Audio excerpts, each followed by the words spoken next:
Formula ఈ car race case దీన్ని మొత్తం కూడా కేటీఆర్ మెడకు చుట్టుకుంది.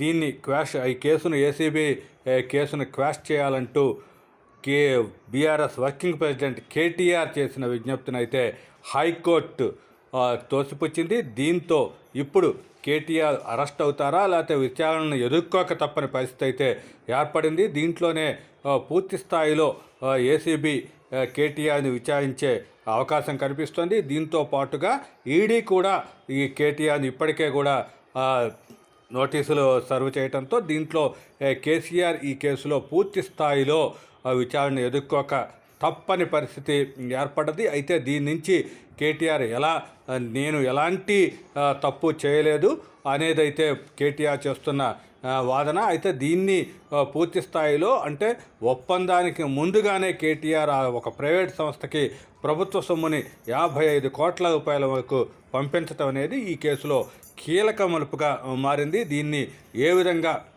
మొత్తం కూడా కేటీఆర్ ఎదుర్కొంటారు అనేది అయితే ఇప్పుడు ఆసక్తిగా మారింది. మొత్తం మీద ఇప్పటిదాకా కూడా బీఆర్ఎస్ శ్రేణులు కానీ కేటీఆర్ కానీ హైకోర్టు ఈ కేసును కొట్టేస్తుంది, క్వాష్ చేస్తుంది అనే హోప్తో ఉన్నారు. కాకపోతే ఇప్పుడు తాజాగా హైకోర్టు ఇచ్చిన తీర్పులో అయితే కేసీఆర్కి చుక్కదైంది. దీన్ని అరెస్ట్ చేయకుండా నో అరెస్ట్ అని కోరిన కేటీఆర్ అడ్వకేట్ల అభ్యర్థనని కూడా హైకోర్టు తోసిపుచ్చింది. దీంతో కేటీఆర్ ఈ కేసులో విచారణ ఎదుర్కోవటము కావాలిస్తే అరెస్ట్ కాక తప్పని పరిస్థితులు అయితే ఏర్పడ్డాయి.